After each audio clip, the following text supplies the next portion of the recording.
Hi there. Now, if you're a new or aspiring audiobook narrator, this video is for you.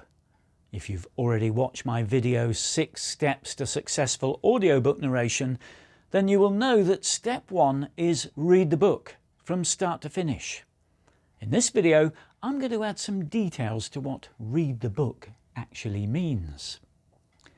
I'm Andy, the audiobook narrator, and you're going to say to yourself, what details could I possibly add? Read the book means, well, read the book, doesn't it? Indeed it does. But stick with me to the end of this video because I will reveal what information I compile as I read the book that helps me to be completely and totally prepared for when I move on to step 2, which is recording the narration.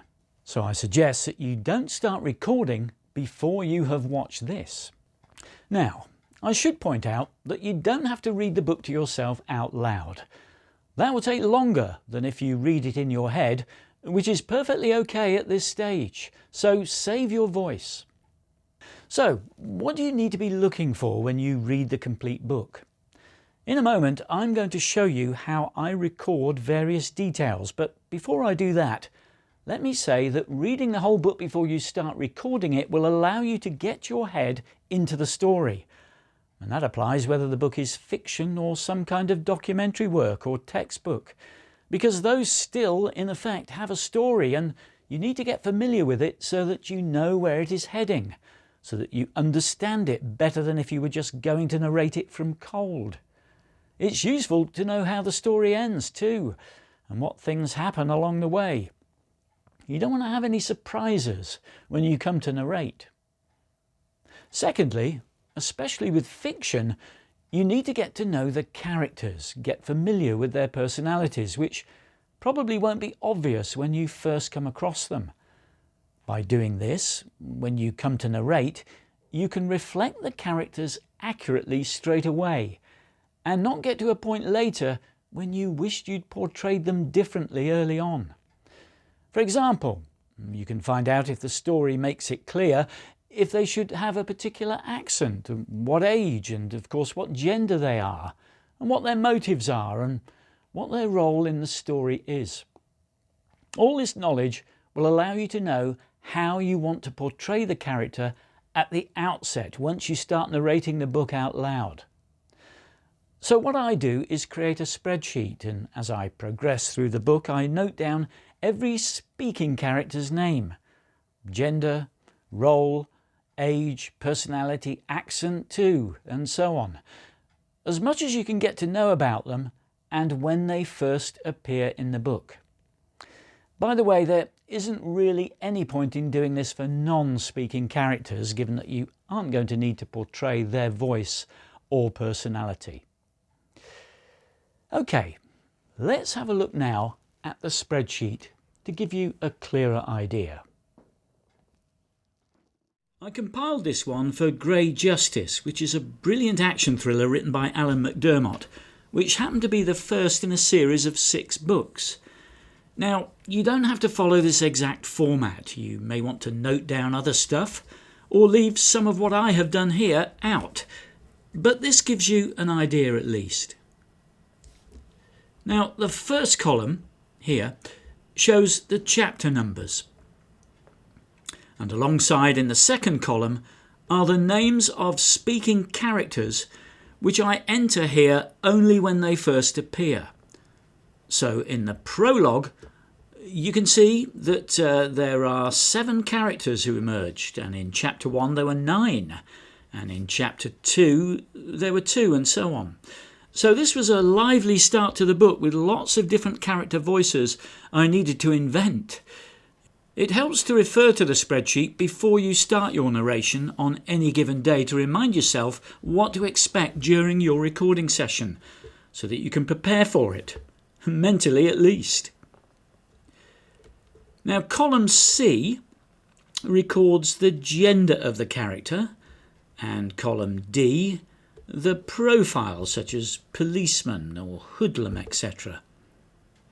Column E shows the age, But more often than not, you won't know this precisely, but you can take a stab at it if you think it is useful information to record.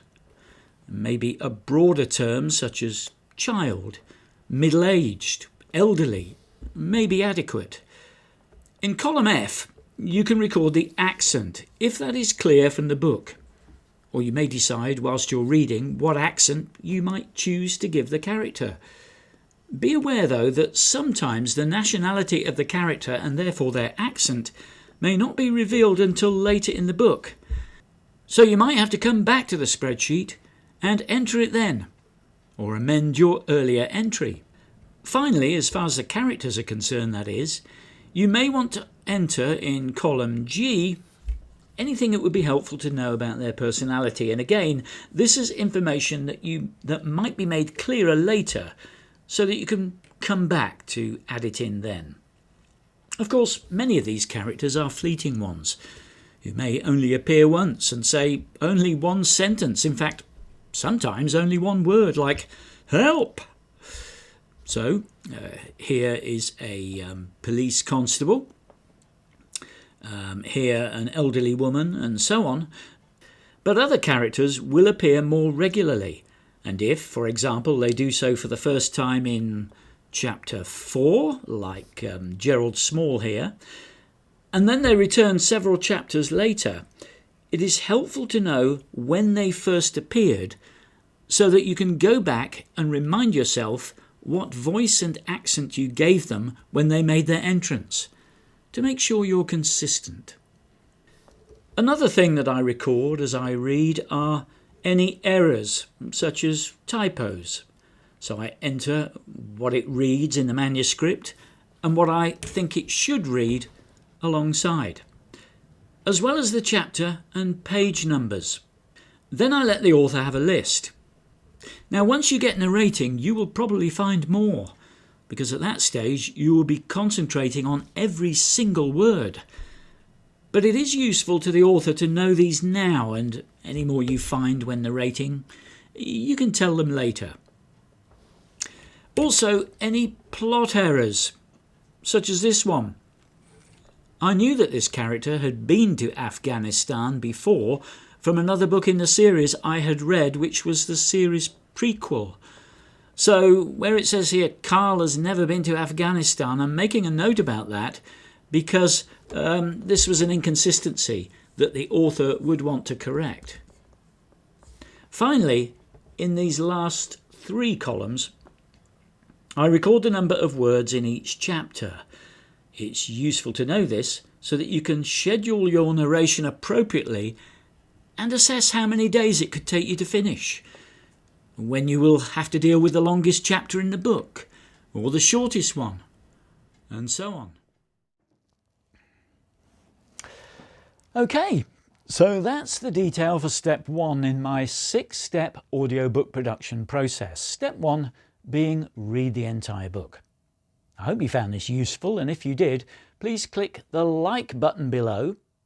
And if you have any questions you want to ask me, please feel free to post them up in the comment section below. And steps 2 through to step 6 will be covered in other videos soon. It'll end up being like a training course for new narrators, so I suggest you subscribe to my channel, it's totally free of course, and click the bell symbol so that you get notified each time I release a new video. So that's all for now. In the step 2 video, narrating and recording, I'll show you how to use Audacity, the free recording and editing app, for that purpose. So don't forget to subscribe and look out for it. Until next time, goodbye and see me again soon.